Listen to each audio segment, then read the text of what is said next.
ladies and gentlemen? Welcome to another episode of Noodle Time, episode 152. I am your host, Mark Segovia, alongside Andres. What's going on, Andres? Marks are pretty good here in Austin. Still uh, wondering what's going to happen this year after that game against the local team.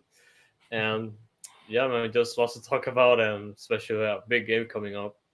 Yeah, for sure, for sure. A really big game. Actually, I think we're on prime time this week, if I'm not mistaken. Yep. But we'll get to that, and all and everything surrounding that game because there is a big there's going to be big media attention towards that game this year. What's going on, Sly Rooster? Noodly oodly.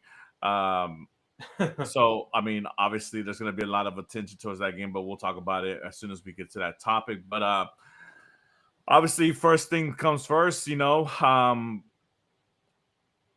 tie against Austin FC. First half was pretty shitty. Second Yeah. half second half was the Jackie McGlynn show. So obviously we like to see that stand from that standpoint. The brace from our young U22 player who we got from Philadelphia Union over the offseason is showing up, scoring goals. He is our second highest goal scorer at this moment behind Ezekiel Ponce, and I think he is our top leading assist man, if I'm not mistaken. So I mean, obviously Jackie McGlynn having a pretty good season for himself in his debut season with the Dynamo. Not to mention the USA men's national team call up and the appearances and the goal that he scored with those guys as well. But your thoughts? The Austin FC game, obviously a tale of two halves, as many would call it. Um, like I mentioned, the first half kind of same old dynamo that we've been seeing for the last couple of weeks, and then the second half just a little bit more different. Your our favorite coach mentioned it in his press conference. That had this been a different situation under different circumstances, the Dynamo might have rolled over and just let the game, be taken over by Austin. But obviously, that was not the case. Your thoughts on the game and everything that Mr. Olsen had to say about it? Well, the 75 minutes of that game were just absolutely dreadful and depressing because we, as a team, were unable to build up anything towards the final third. And we definitely got forward in the first 15 minutes. We definitely got the opportunities to get in the game here and there. And as it is the story this year and in multiple games when we have a good start, we don't capitalize and we let the team take over. And this is also what happened against Austin. Mhm. And it was just really dreadful. Obviously, coming into this game, we are in a situation where we haven't won in over a month.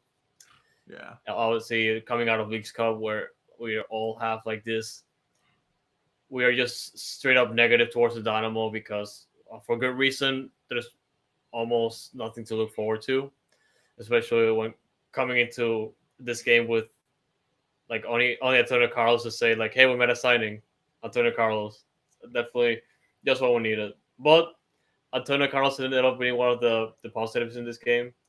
But obviously, in the first 75 minutes, I was sitting in the press box with OSG, and it was extremely hard for us to find any type of silver lining, like up until late into the second half, because it just looks like this team was all over the place, unorganized, just trying to do something, and things didn't click until up until late into the second half. Yeah, man. I mean, that's awesome that you and OSG. Shout out to OSG. What's going on, Corey? What's going on, Jeff? Guys on the chat. Um, yeah, man. I was at home watching it, man, and man, that first half, man, it was so disappointing, man. So disappointing to the point where, had if I was a casual dude, I would be turning it off because, I mean, they just showed no heart, no discipline. Kind of showed like they didn't even want to be there. Like maybe they didn't even need to be on the same pitch as this Austin FC team that, to be honest, isn't that great themselves. They just do what they need to do to get by, which obviously that's the reason why, and that's the big difference in why they're in playoff positioning and the Dynamo aren't. Those guys capitalize when they need to capitalize, and for the last 6, 7, 8 weeks, the Dynamo haven't, and that's why we're in the situation we're in, where 9 games left in the schedule after this Austin FC game. I'm not sure. I'm definitely not gonna sit here and bet that the Dynamo are gonna make the playoff. We're gonna make a playoff push. If anything, I'm more towards the latter of them not making it. You know, but I mean, obviously, crazy things have happened. I mean, this is a team that has veterans that have been in situations before where they, obviously a majority of them have been, in situations where they have played a lot of winning soccer and have that winning tenacity that you're looking for in a squad. But unfortunately, for whatever reason, it's just not clicking between them, and maybe this late heroics of from Jackie McGlynn and his brace, might catapult the Dynamo into the right direction. Again, that's hoping, that's praying, that's asking for a miracle, baby Jesus, if you're hearing us.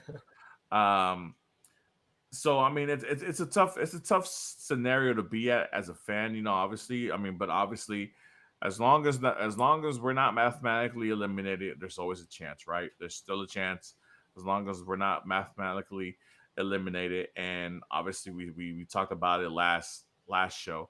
10 games left.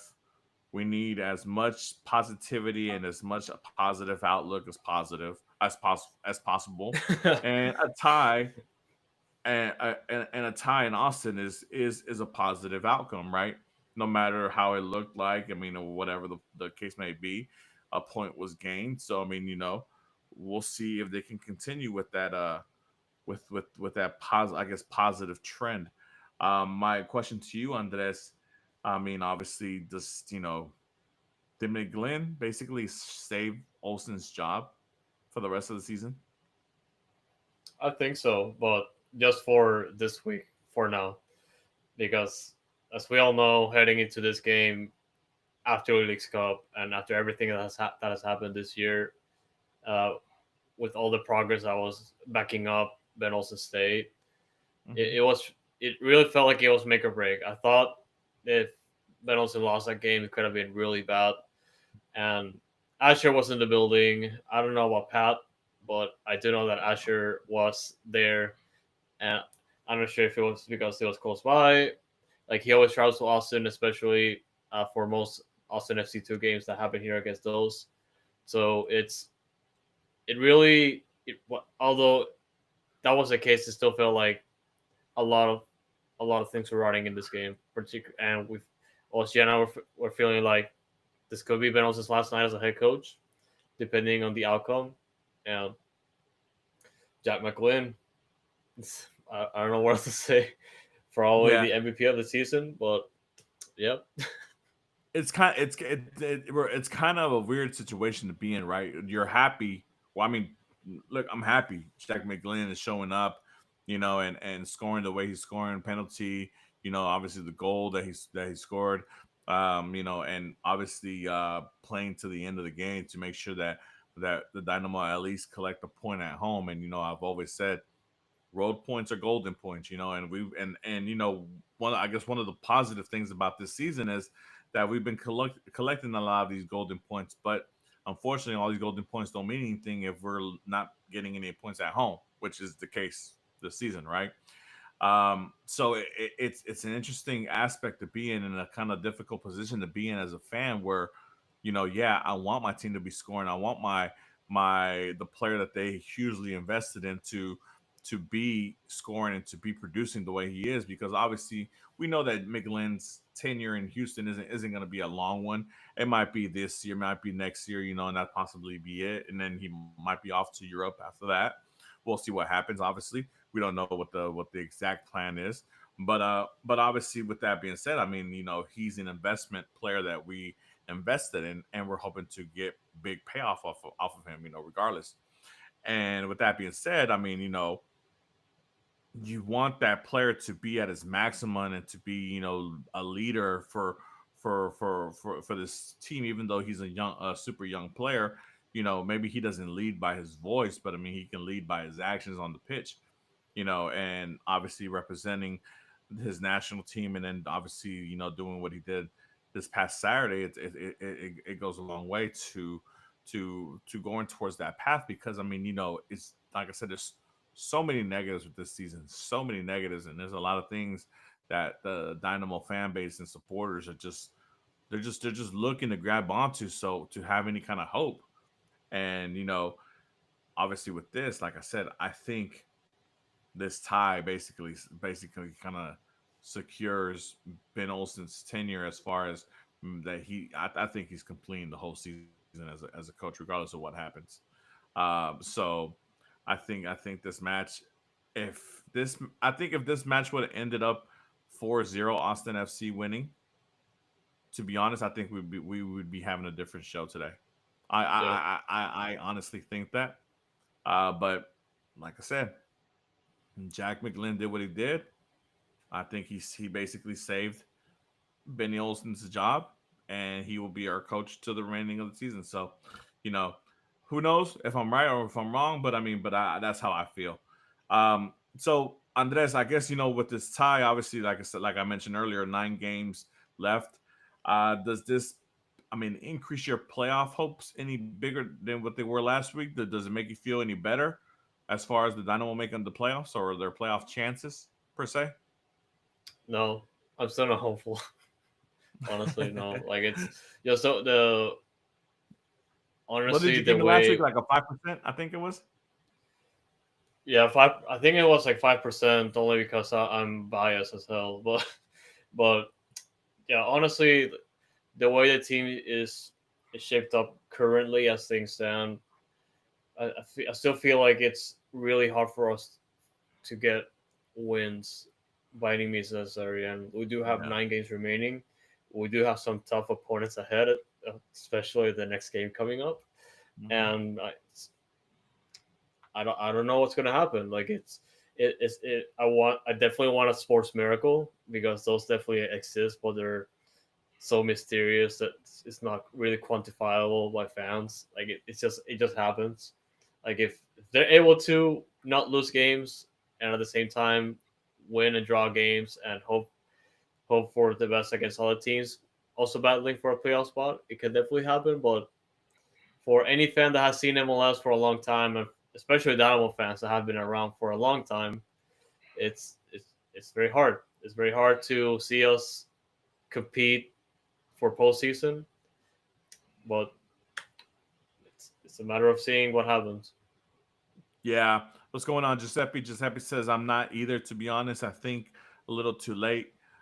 He thought that San Diego would be a turning point. Yeah, I mean, we go back to that San Diego game, and basically that, aside from them scoring 2 goals in this Austin game, that was the last multi goal scoring game that the Dynamo had. I think I mentioned before, 10 of the last 11 games has been a goal or less scored by the Dynamo. And like I said, if you're not scoring, you're not winning.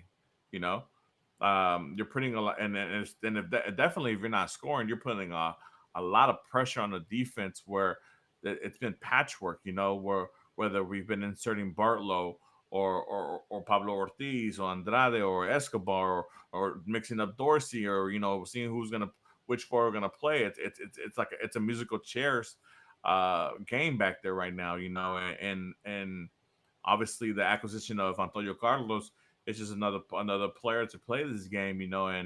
And obviously he's a player with a lot of MLS experience. I lifted the U.S. Open Cup with Orlando City not too long ago, so I mean, he is a player who has experienced a good amount of winning in this league, and obviously has familiarities with a player like Junior Uso as well. But I mean, but like I said, it's just 9 games left, and we still don't know which are back four, the best back four that we can have back there to help this defense. it's still something that's a little worrisome for myself. And on top of that, the fact that we still don't know where goals are going to come from. Obviously the penalty was mighty helpful from the Austin FC standpoint of things. And then obviously, just the Dynamo just kind of clashing the box and being able to be in the right spot, right place, right time, and for McGlynn to get that other goal. It's sometimes you're just like surprised and stunned that the ball would fall like that for the Dynamo, just because it seems like it never falls right for a Dynamo player to shoot and have a shot on goal, man. It just never seems like they get the right opportunity to score. So,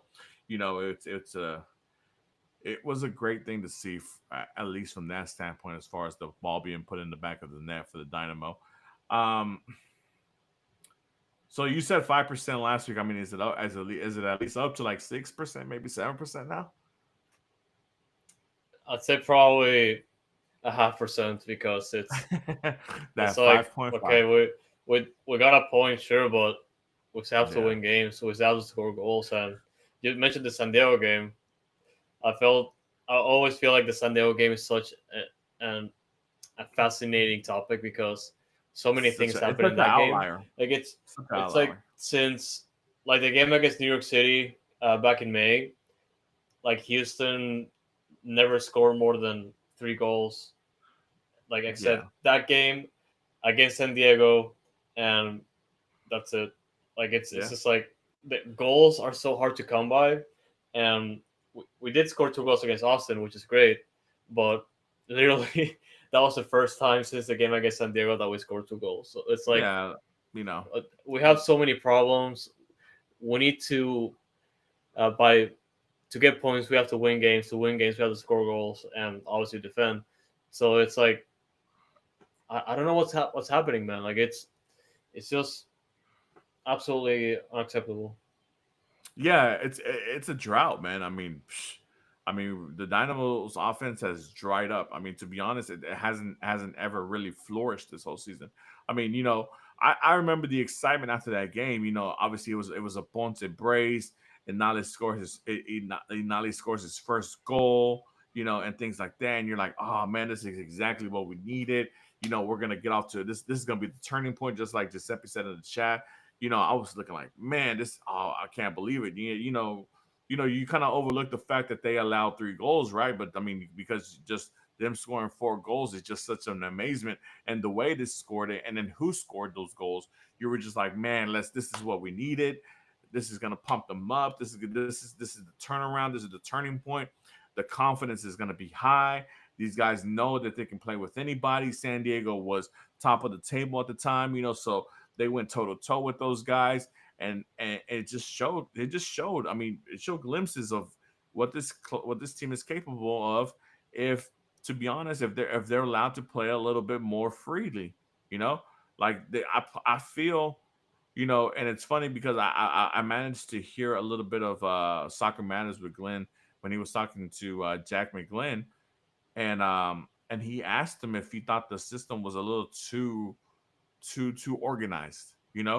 Like like was there no there like seemingly saying like, hey, the system is organized and all that good stuff, and there's a lot of ways to get the ball around and move it around, and that's why the possession game is really good with the Dynamo, and it has been for the last for the Olsen era for sure, has been really high and really good.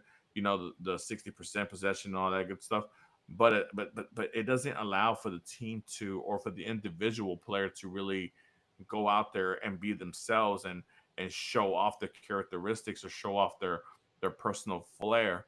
And I think that's what's missing from this side, because I mean, I think you have a lot of talented individual players, you know, Inali, McGlynn, Ponce, and players like that can do something individually if they're allowed to. But I feel like they're just so stuck into playing Olsen's system and making sure that they don't mess up or they don't lose the ball in a certain way, that pisses off Olsen, that they just like, all right, you know what?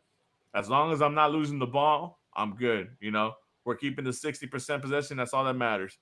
So, but I don't know, man. It's a crazy situation to be in. Giuseppe says I'm a broken record, but I believe we have a team that is better, but they ain't being used right. And I agree.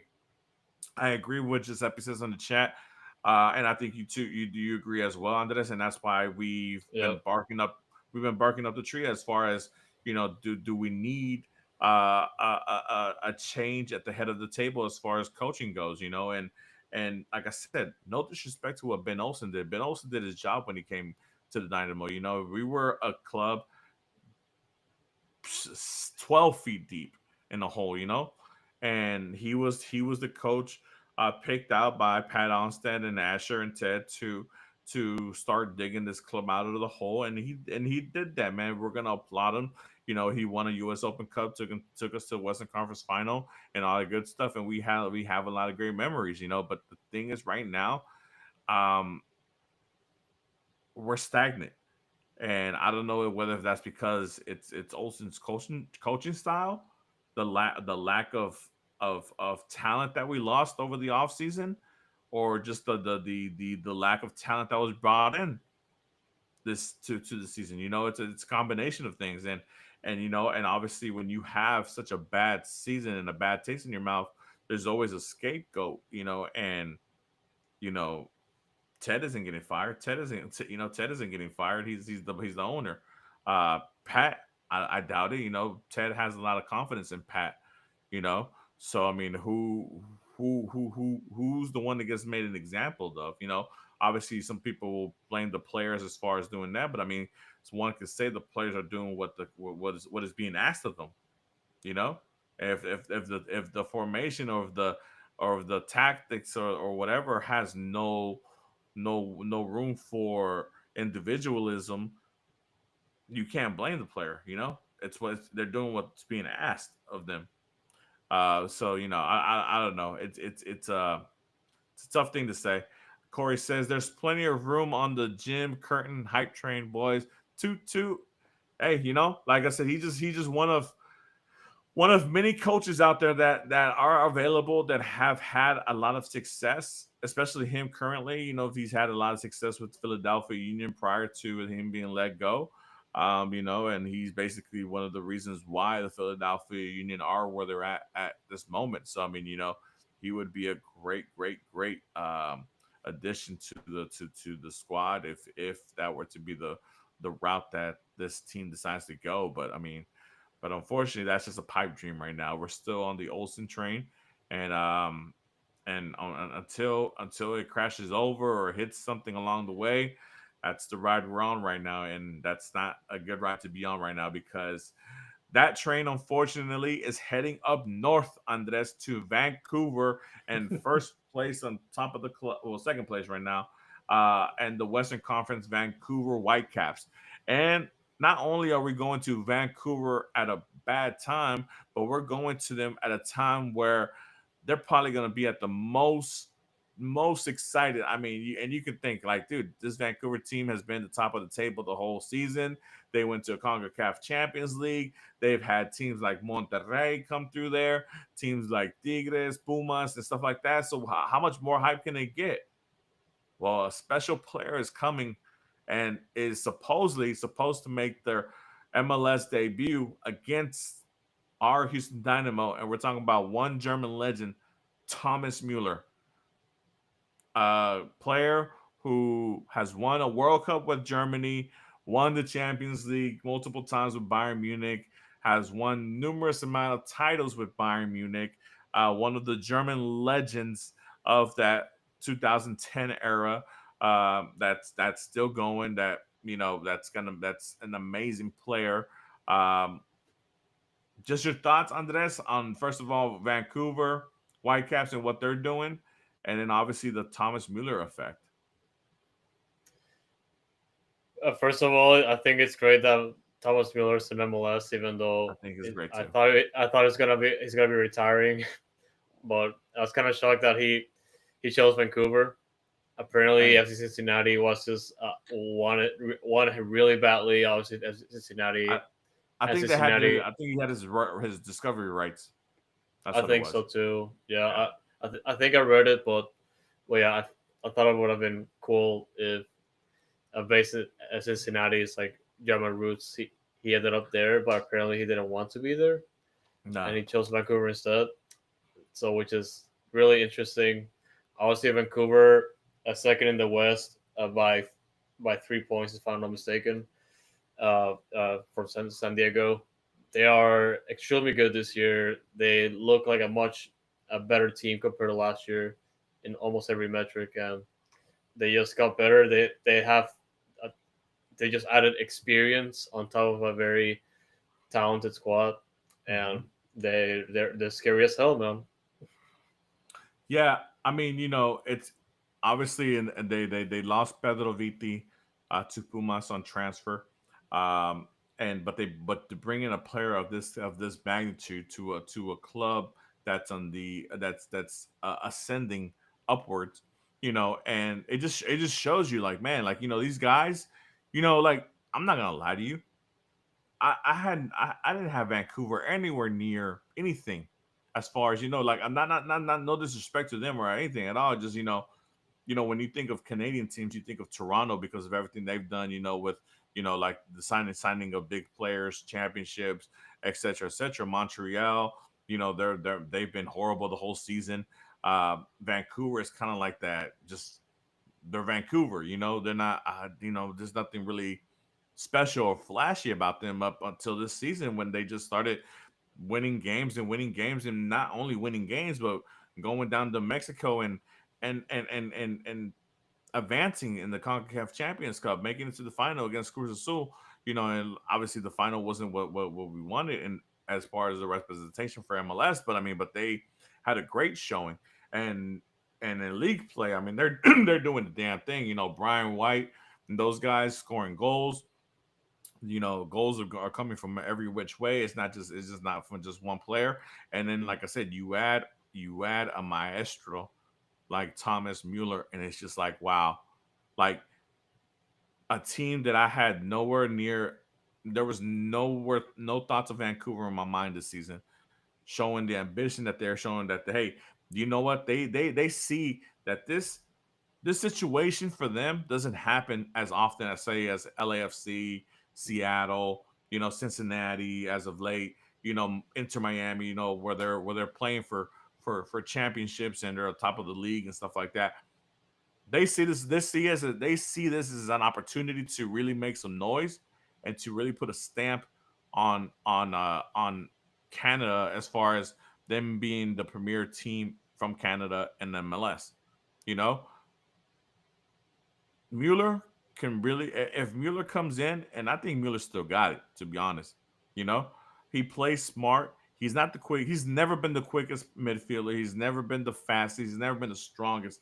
He's just one of those high arc IQ guys. He's a Luka Modric. He's a Zinedine Zidane. One of those type of high IQ. They never had the overwhelming physical presence, but they have the mentality. They see the game differently. The game slows down for them, and I think that if Vancouver at the end of the season is lifting MLS Cup, you know, or lifting whatever other trophy is available to them, it's gonna be because of this signing right here, and their ambition to go out there and do what they need to do. Corey says he's gonna make everyone around him better, just like Acha did for us, for sure, for sure. I mean, I couldn't have said it better myself. Thank you, Corey. Yeah, Mueller is that player that he doesn't really care about scoring goals for himself or whatever. He wants to make everybody better. He's gonna tell everybody where they need to be at. And this is a club that's already, like I said, on the upward swing. This club without Mueller was gonna be a MLS contending team. Now with Mueller, honestly, out of the West, I mean, obviously, there's still a couple more days left, or like a week or so left, for until the window closes. But I mean, at this point, I mean, Vancouver, alongside obviously Miami, are probably my 1 and 2 as far as MLS Cup favorites to lift that title. And they might go on and lift the supporter shield as well. Who knows? They're not that far off as far as points from Philadelphia or whatever. So we'll see what happens, but I'm very excited for Mueller making his MLS debut. Obviously, ironically enough, it's against us. But I mean, I'm excited to see him play, and I'm gonna be obviously excited to see how what this does for Vancouver, not just this season, but in the future, man. Your thoughts on this? Man, a lot of great players are coming into MLS. It's obviously some of the older folks are still coming in, and we could be perpetually talking about how MLS can always just be a retirement league. But like honestly, like it's more so the timing of things because we still, well, or the league as a whole has been bringing a lot of great young talent. Uh, um, Obviously, it's a little bit difficult to have more hits than misses, but the league is growing. More teams are capable of bringing in some good players, some notable Yeah. names that that can definitely do great things to the bottom line, and it's an it's a positive for MLS, not just for the league and the teams themselves, but also fans looking into their teams and saying, "Hey, why can't we do this?" Yeah. That's the thing. Like, I think obviously, I mean, look, man, the whole retirement league thing is outdated in my opinion, right?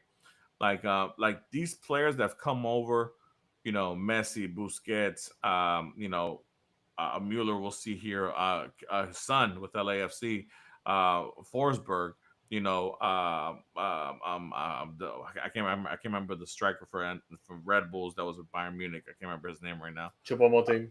there you go. Um, these guys have come in, Benteke. These guys have come in and they play. They're scoring goals. They're trying to uplift their clubs or whatever. Benteke has been a Golden Boot player.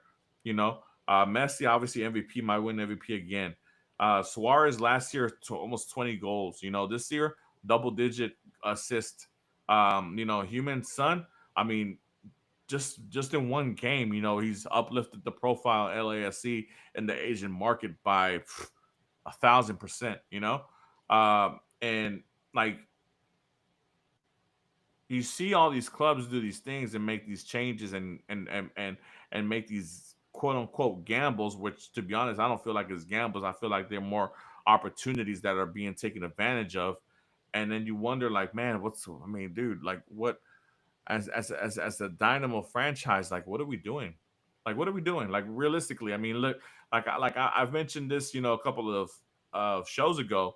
When they signed Ache, I was like, wow, like, that was like, yo, we got a new leadership, new owner.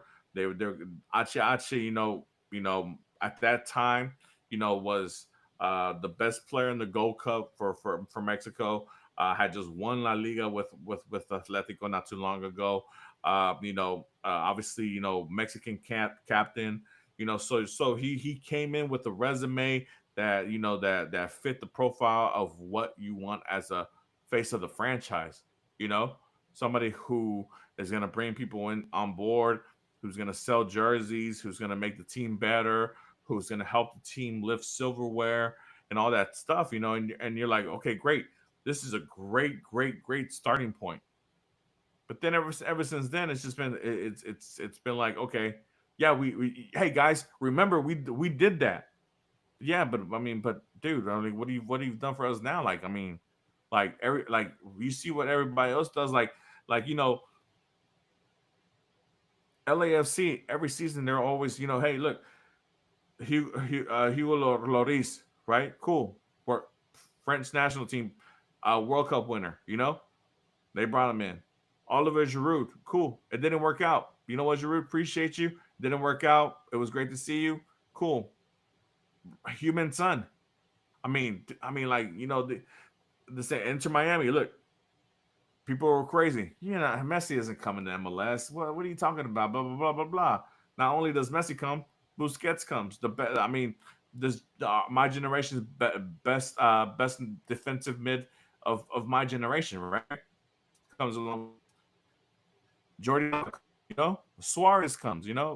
Rodrigo de Paul, who is in his prime of his career right now, comes over. Ricky Puig, another player who in Europe, everybody looked at him was like, man, maybe he's not the player we thought he was gonna be. But he said, you know what, I'm gonna go across the pond and I'm gonna go. I'm gonna take this L that I took in Europe and I'm gonna make it a W over here. And what does he do? Lifts a MLS Cup for Galaxy last season, right? A player who realistically, if he was playing right now, he'd probably be on the rumor mill trying to go back to Europe, you know, and probably will be going back to Europe pretty soon because of how great he's played for the Galaxy his during his tenure here, and it's like, man, dude, like when can the Dynamo get into that kind of party? When are we gonna get into that atmosphere? When are we gonna stop trying to just scrap for players and hope that that they still have a little bit of gas left in their tank and they can propel us to a ninth place spot, to fight for the play in, in the playoffs. Like I don't, I want to be the top echelon. I want to fight for a supporter shield, you know. I want to have a great showing in the League Cup. I want to be participating in the Champions Cup. I want to be fighting for MLS Cup titles. Like I just don't see that in the horizon, man. And it's kind of sad because like I said, I just feel like the Dynamo are always a step or two behind from the rest of the league, and it's like, oh man, even the teams that fail, that I mean, they try, they at least try, I mean, look, do you think Marcos Royce is enjoying his time in LA Galaxy this season playing for a last place team? No, man, but you know what? They took advantage that he was available. They brought him in, and he helped lift that MLS Cup last season. Sometimes you just got to take those risk rewards and hope for the best, man. And we just, I mean, I don't know, man. Like I said, I don't know what the money structure is or what the money finances is or whatever. But like, what happened to the resources we were promised? That's a good question. It's real estate. Yeah, yeah, I mean, and I'll throw it out to you. I mean, look, I mean, dude, I'm not gonna be an idiot and be like, oh man, well, man, dude, maybe we can get Neymar, or maybe we can get, or maybe we can get a Paulo Dybala. This, I mean, dude, would that be amazing if it actually happened? Yes, obviously, it would blow my mind.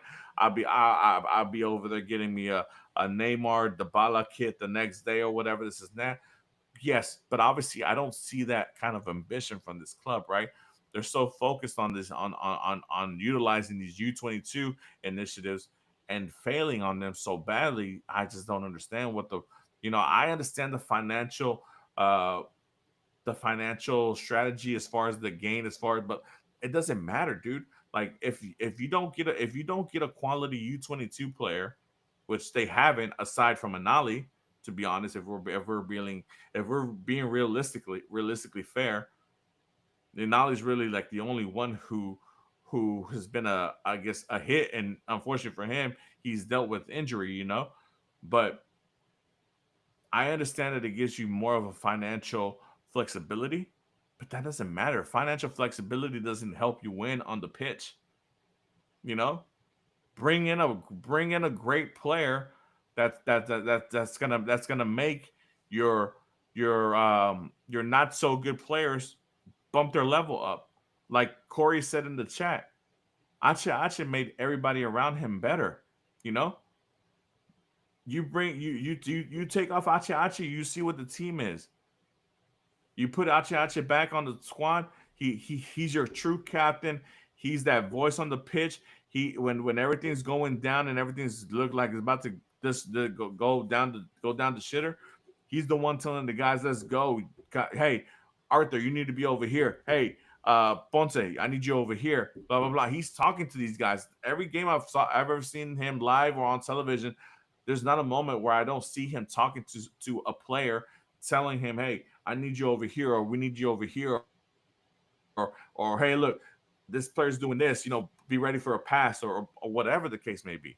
That's what a true captain. That's what a true player of high level brings to a squad, and you're not gonna get that from a U22 player. You're not. You're not gonna get that. As much as I love Inali or Jack McGlynn, Give me an Acha Acha type player, because I know that I know he's a proven winner. I know he knows what to do. I know he knows how to get out of the situations when situations are going south. You know, what's a young 19, 20-year-old Colombian gonna do for me? What's a young 18-year-old, 19-year-old German gonna do for me? Yes, trust me, I understand that we need those type of players as well, but I need true leaders. I need a face of a franchise. So I have this question for you, Andres. If you were able to bring somebody of any of just a higher caliber to the team as a DP, somebody realistically, obviously, if you, I mean, I don't know if you had a chance to kind of look over and see, who would you bring in? Like who would be somebody, a name or two? Honestly, like there's really not a player like in my mind that we can realistically get because there's definitely based on the parameters that we have set ourselves as fans, we can go one or three ways. Either we're gonna go to South America, one of the countries that we already signed players out of, or some of the uh, Eastern European countries that we also kind of have an affinity for, Mm-hmm. or just convert the DB spot to under 22 and sign someone, bring someone Yeah, in that yeah, fits the mold. Because like honestly, for me, it's obviously we just talked about like having a big name player back in Houston, and us seeing all the teams in MLS bring someone of like a big star of a big name into the league. And obviously we did that with Hector Herrera, but that was like if that was years ago already. yeah, And it makes you think like what's the end goal for Tetsi goal, because everyone's just kind of like on conspiracy theory mode, which I don't blame them, by the way, because it's already been a little bit too long that we haven't brought in a big name player, and we're getting to the World Cup, a good opportunity to raise the value of the team and the profile, and we nothing. have all these uh, soccer fans across Houston that the majority of them are not MLS fans, but they're extremely smart because if they recognize a name, there's a good chance they're gonna come to Sean Energy Stadium to watch them, Yeah, and we've seen it time and time again. We're gonna sell out like most games at Energy Stadium, like the big profile games, and it's gonna happen in the World Cup next year, and yeah. I it's mean, just what a you're saying support. is true. Yeah, Yeah, so yeah, like it. I'm trying to interrupt you. Go ahead, man. No, you're good. Like it's kind of like we have so many good opportunities to not just put fans in seats and let have them be exposed to the Dynamo and what they are, but it kind of just feels like we are no longer taking the risk that we should be doing right now. Hmm. Like we should be signing not just a big name, but also an impact player that can just be there. And I feel like they're afraid to pull a trigger because A, it's not going to turn out to be the player that they want to be, or B, it's just like Well, a lot of resources that are not see, there. this is the thing. This is the thing that I don't get. They talk. Oh, yeah, we want to spin, but we're looking for that perfect player that's going to fit the system, that's going to fit the chemistry, the mold, blah blah blah. All this stuff, whatever. Great, sounds good. But I mean, but dude, you have to swing, and and when you swing, you're not going to be 100. You're never going to swing 100%, right? To be honest, those first 10 games of Hector Herrera's career, I was like, oh my god, I was from excited to like, oh shit, he came over here to fuck around, you know. But he had an off season with the team and the players. He was able to spend time with the players, get to know the strategy, get to know the coaches, get to know the environment. Got to know Houston, enjoyed Houston because I saw him around town a lot of times. And then he's like, you know what? To be honest, I felt like he felt that Houston might have been his last destination, you know. And and the sad thing about it is, you know, when they let go of Hector, right? At the end of the playoff run last season, I was against it because of how quickly it happened, but in the back of my mind, I'm thinking, well, if they let him go that quickly and they're gonna save this much amount of money because of his salary, then they have somebody in mind already, you know. Yeah. Like that's my thinking. I'm like, oh, they're ready to go to the next move. I'm thinking like, okay, Hector, thank you for everything you've done, blah blah blah. You're getting up in age, and unfortunately, the money with the age factor is not really to the level where we want it to be. Okay, cool. So I'm thinking like, oh man, they're thinking somebody younger with more skill that can take the Dynamo, not from being a dark horse contender to actually being a true contender. That was my thought process. And then when nothing happened, I was like, wow, like that's crazy. Nothing happened, you know? And we kept trying to give them the benefit of the doubt.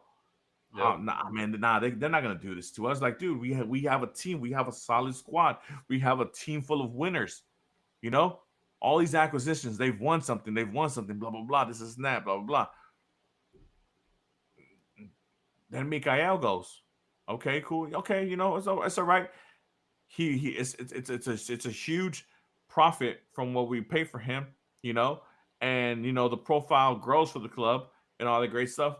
They had to have known already that people were circling around Mikael, and they're gonna bring somebody in, whatever, blah blah blah. But obviously we're still hunting for that DP player that's gonna replace Hector.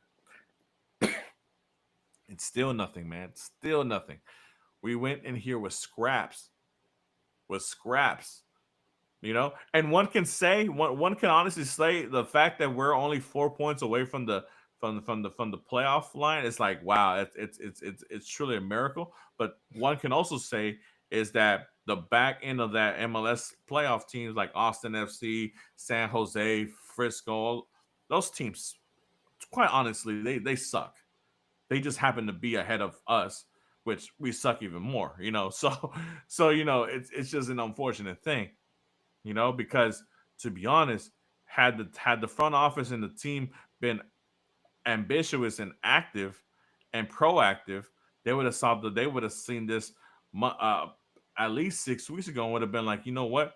As soon as this summer window opens, we're looking for a player of this profile because this is exactly what we're missing, and we need to go after a player like that, and we need to insert that player. And the fact that we have a couple of DP spots open, and I do mean a couple because Linger isn't really a DP. We all know this.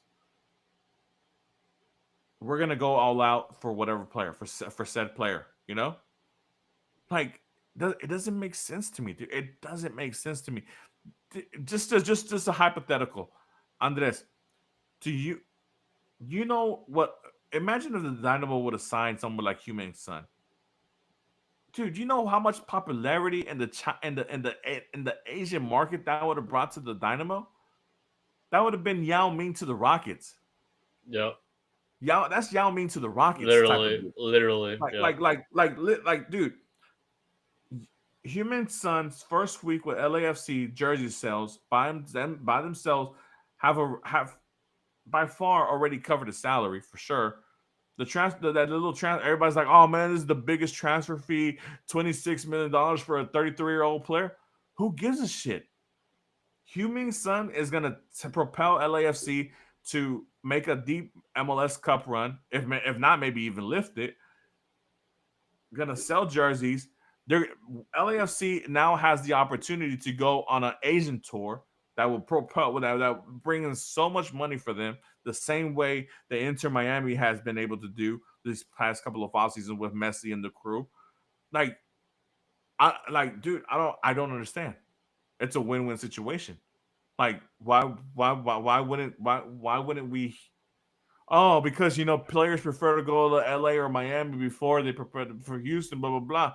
Well, damn, what are y'all doing, man? Like, sell the damn city to these people. Houston is a global city.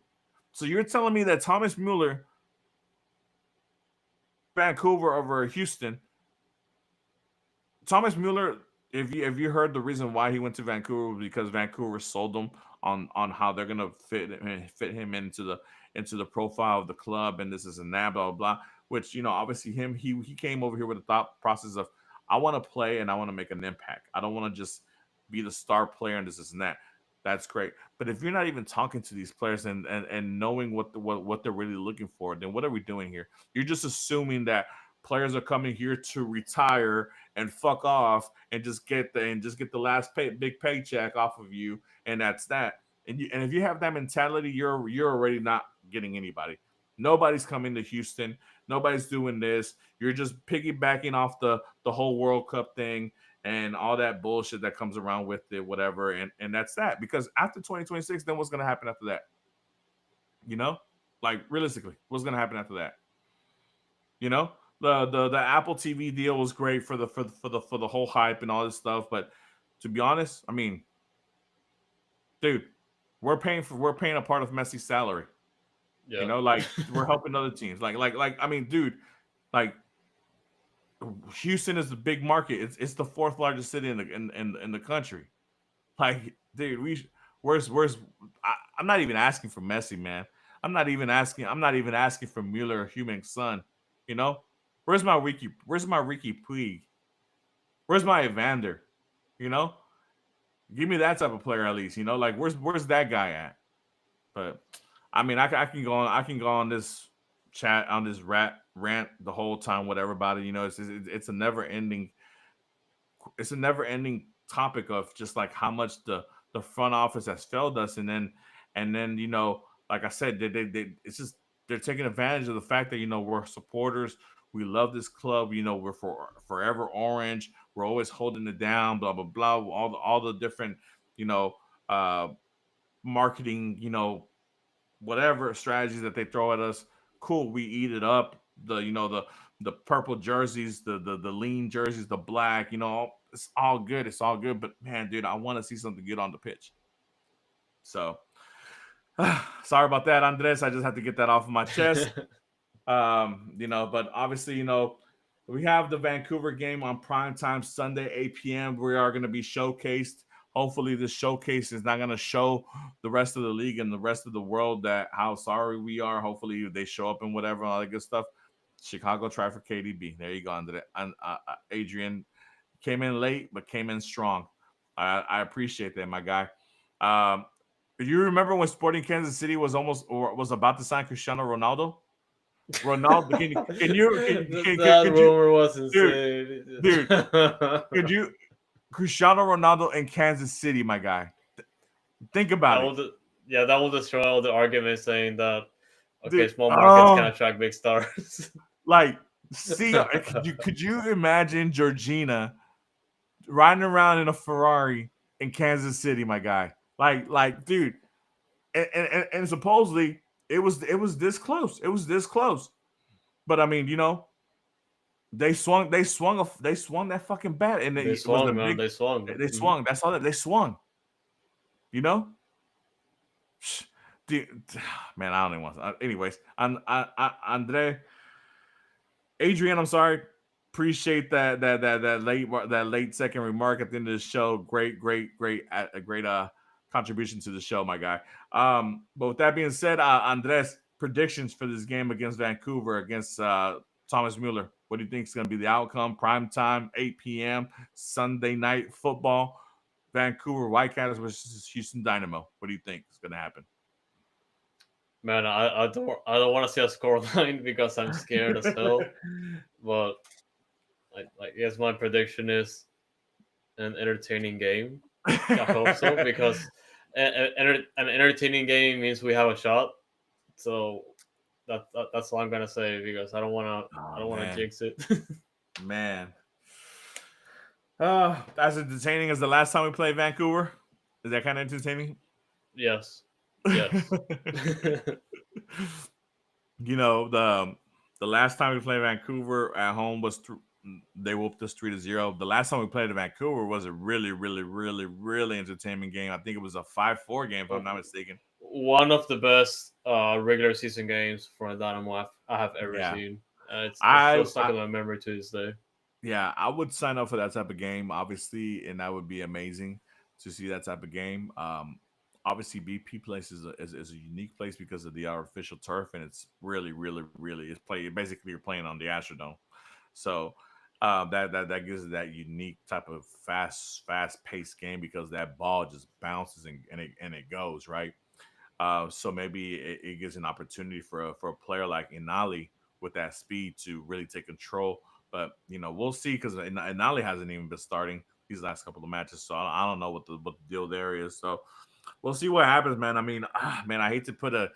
I just can't be positive about this team right now, man. It's pissing me off, and I'm like, Yeah, man, no one I is.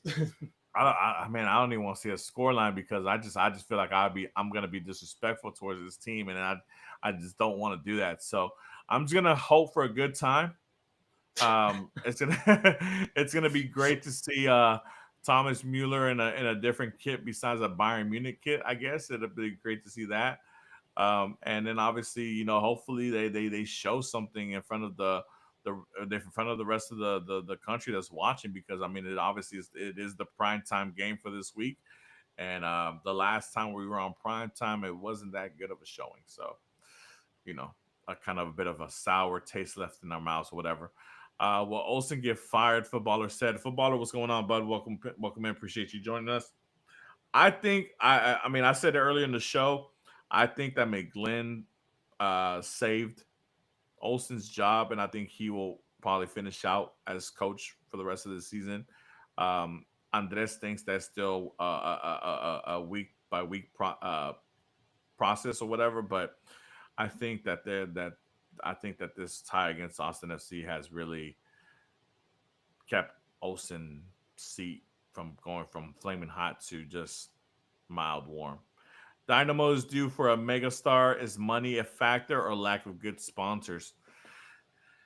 That's the thing, man. MLS is weird with their finances, man. Like, obviously they report the players' salaries and all that stuff, but like, as far as sponsorship and how distribution of funds, because we are a single entity league, we are supposed to be getting share of revenue as far as national revenue and things like that and all that and all that jive. But I mean, but I don't know, man. Like, I think for the club, for what it has done the last couple of seasons, there's been a lot of support.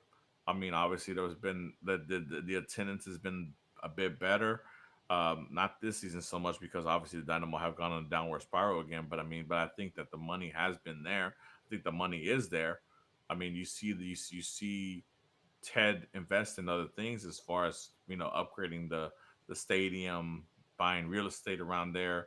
Uh, the Dynamo headquarters, all that stuff. So I don't think the money is the issue. Andres, I don't know if you want to take a crack at this question that footballer threw, but I mean, but what do you think the reason why we're not really targeting any high end players is? Could just be a combination of factors, as Inter Miami is a perfect example because there's absolutely no doubt in my mind that they're able to bring in all these players not because they have Messi and Messi is a selling point, but also because they can afford Messi and they can afford the Paul salary because they get deals with other clubs to have them on loan so they can purchase them next year. And Messi's deal, we just talked about Apple being part of the deal, and we just talked about the rest of the league being part of the deal because we're helping him, helping Inter Miami pay his salary, and like if you're able to manage that move, if you're able to manage MLS to hey MLS, bring in this sponsor in to help us pay this guy's salary because we feel like he's gonna be helpful to the league and the growth and all that. It's multiple factors, man. Like if Yeah. money's always gonna, well, already know cash is king, but at the end of the day, it's still manageable. Like if you can make it happen, like you can definitely convince the league to do that, or at least find a way to manage those type of deals within MLS's own rules. But we always know that MLS's rules can you can definitely bend them here and there. Yeah, I mean, and by good reason. Look, a lot of people. are like, man, how is Inter Miami doing this, whatever. But I mean, Inter Miami is only doing what the league is allowing them to do. Yeah. And they're willing to push the lines. Yeah, did they mess up one time and have extra DP than what they were supposed to with the when they had the whole Higuain, Pizarro, Maturity era, whatever? Yeah, but I mean, but you know what? But they were willing to press and see what they can do. And then the whole Messi situation happened, and they were able to bring that to the table. And MLS, hey, they changed their rules up because they saw an opportunity, and they wanted Messi playing in MLS. You know, but to be honest, any club can do that. Any club can do. I mean, LA Galaxy did it with David Beckham. I mean, New York Red Bulls did it with Terry Henry. I mean, it's just whether that club at that moment can have that ambition and that and those cojones to go and do that. To go facilitate a deal like that. It's tough because there's a lot of mechanisms you got to get over. But I mean, look, the whole Rodrigo de Paul deal. I mean, obviously, it's like how are they gonna sign Rodrigo de Paul, who honestly is a to be honest, I mean, if he would have played with Atletico this season, he would have been a top five defensive mid, number eight, in the world. To be honest, he still might be a top 10 at least. So how are they able to get a player of that caliber in here?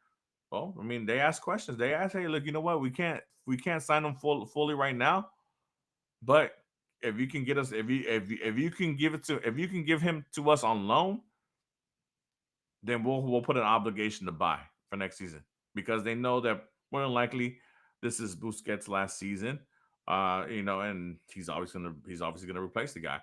We've lost Andres at the moment, guys. I'm guessing he's having a little bit of issues over there. But anyways, guys, we're coming up to the end of the show at this moment. But regardless of anything, guys, we all appreciate the love and support that you guys have given us, and obviously, the questions that come pouring in. It's always a great time to have you guys interact with us. And obviously get on the chat and all that good stuff. I know that I'm not the only one that's frustrated here. I know you guys are as well with the season. And we want better for our Houston Dynamo. We want to see them on top of the table and all that good stuff. Welcome back, Andres. So Yeah, I don't know what we'll happened there. Sorry for leaving. no worries, no worries. It's all good, you know. But yeah, man, Andres, I was just telling the guys, like I said, we appreciate the support, and obviously, we wish that we can give them a happier show as far as with the morale around the club. We just want to see this club do well and obviously be where they belong, and that's the top of the echelon of the MLS, tree. But I mean, until we get there, we're gonna keep trying to, fight and fight and fight to get there. But Andres, is there anything else you want to add before we head on out? No, man, just wanna thank everyone that's been tuning in live. And regardless of the outcome of the season, we still have very passionate fans that are very thoughtful about Dynamo right now, and we gotta let our voices be heard as much as possible, especially for the front office to hear us out and give support to the players that gave everything to the team and for the city. And a special thanks to Jeff. We do have also Sly Rooster, Corey, Giuseppe participating earlier, and Adrian and Footballer for coming. If even if it was late, we do appreciate the support, and Mhm. of course everyone that tuned into this episode uh, throughout the evening. We do appreciate you guys. For sure, guys. And all that good stuff. But before we go, Andres, obviously let these guys know where else they can reach us aside from from Thursdays on YouTube. Yeah, man. At Dynamic Foxtrot, it's gonna be our handle for X, Instagram, Blue Sky. We also have another handle on X called Noodle Tiempo. We try to keep you guys updated as much as possible when it comes to Dynamo, those Dash. Their seasons have been very interesting. It's a lot of roller coasters for all three teams, which is kind of disappointing. But we're dealing with it. It's been a weird 2025 in Houston altogether, and we'll be here to give you guys cover as much as possible. And as Marcus mentioned, Foxtrot TV on YouTube. If you're listening to this live, thank you so much for participating.